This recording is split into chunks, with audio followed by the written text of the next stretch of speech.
Welcome back to Roanoke, Virginia, as we get ready for the first round of side-by-side monster truck racing. Qualifying is complete, and the #1 qualifier must now take on this machine, the Chevrolet of John Kwasniewski, called Buffalo Tremor, and none other than John Pyatt in the legendary Bigfoot Ford retained the #1 qualifying spot to give us a Ford versus Chevy confrontation in this first pair.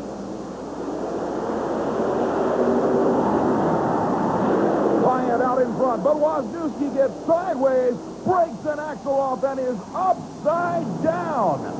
The crews on the scene immediately checking the truck. The engine has shut down, and now checking on Kwasniewski himself, still inside the cab of the Buffalo Tremor. Mike Wine, the driver of the Jersey Outlaw, the first one to the cab of the bright red Chevrolet.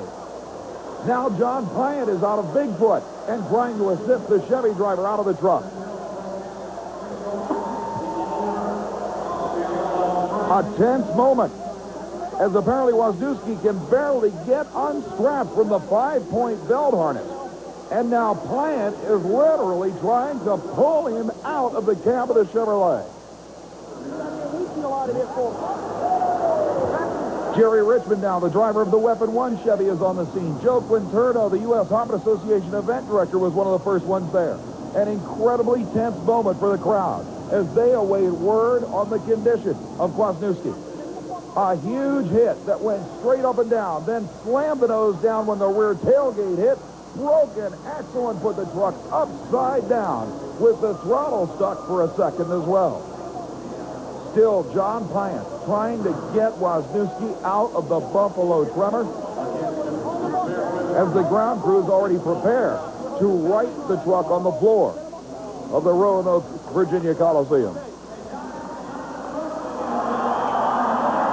It looks like Chris Chapman has gotten to him on the floor. John, I know you've got to be totally upset about this. This is the first time you've had it in this condition. Yeah, I always keep the truck in good condition.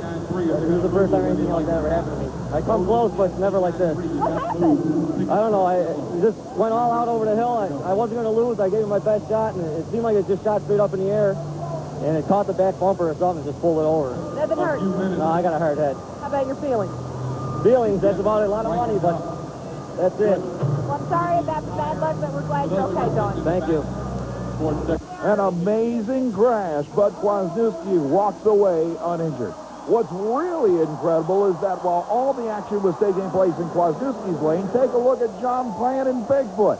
An incredible leap, a hard landing, and he, too, runs out of luck as he uses up every inch of room by tapping the wall across from the finish line area. The remains of Kwasniewski's truck is an incredible story, but there was another amazing story here in Roanoke. Something happened in Roanoke, Virginia earlier today that really touched my heart. Got to do me a favor, you guys. We're making a collection up. This boy was here last night. He got his motorcycle stolen, okay? And what we did is the boy was here in the concession stands running around serving Pepsis and all. They found the 3 kids that stole the bike.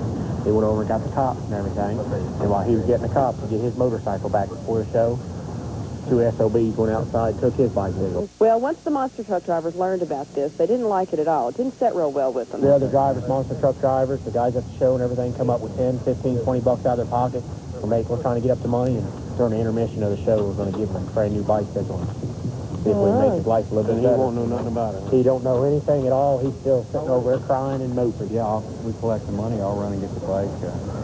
One of his friends is here, and he said he knows exactly what type of bike it was. So we're going to run down there to the department store and pick up the exact same bike for him. At intermission, they presented him with that bicycle, and he was absolutely ecstatic. We got this one.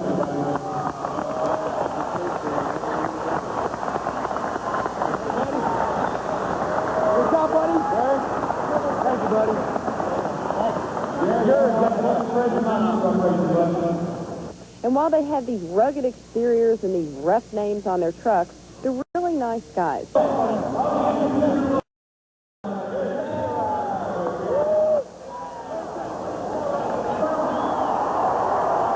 Certainly the credit must be given to the monster truck drivers who organized that donation.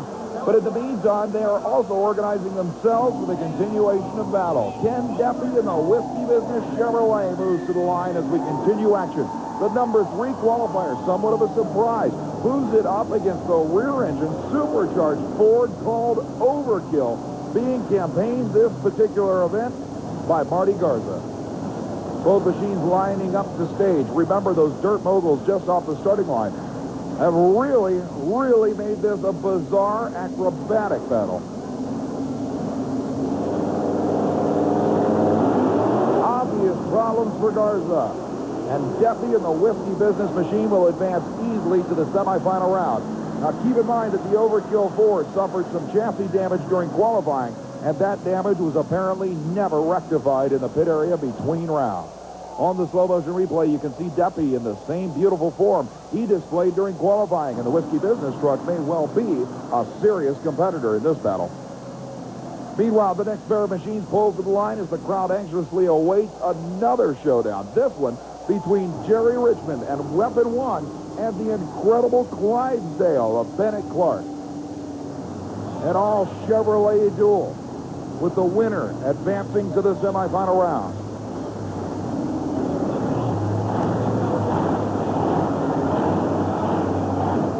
Bennett Clark taking his time, backing up and staging now. He's found the sight he wants. A clear line to the finish line. Jerry Richmond waiting patiently in the Weapon 1 Chevrolet from Ohio. And it's a battle. But the Clydesdale pulls it out with a huge leap at the finish line, bouncing to a stop with a semi-final round burst. The whole shot apparently went to the Weapon 1 Chevrolet, but it was the Clydesdale passing him in the air in an incredible come-from-behind win here in the first round of Monster Truck competition.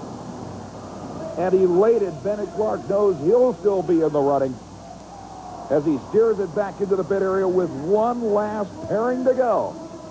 It'll be Rob Bush's incredible First Blood Ford taking on the Jersey Outlaw of Mike Wine.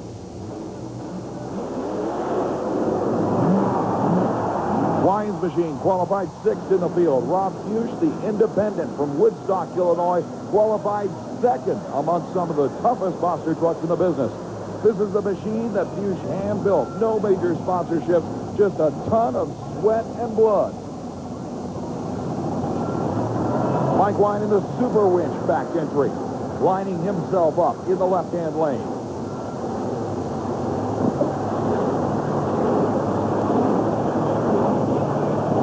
Another door-to-door battle, but it's Bush who comes away with the win as Wine stumbles when the truck actually nosedives into the crushed car takeoff ramp. And Wine is as stymied as the spectators as to what caused that nosedive. Let's take a look in slow motion. He comes hard over that dirt cord, but there you see a part of the chassis actually broke when it landed from the initial takeoff dirt mogul. That's where the problem was, and Wine must realize that at this point. Now it's time for another Crunch of the Week. Here in Roanoke, Virginia, John Kwasniewski pushed his Buffalo Tremor to the limit against the dreaded Bigfoot Ford with John Pyan at the wheel. Leaving the starting line in the first round of competition, Kwasniewski pushed it to the limit and beyond, losing a front tire and crashing down hard on the last crushed car. A violent crunch to be sure, but luckily he walked away, shaken from this wreck, but looking forward to his next battle. That's today's Crunch of the Week.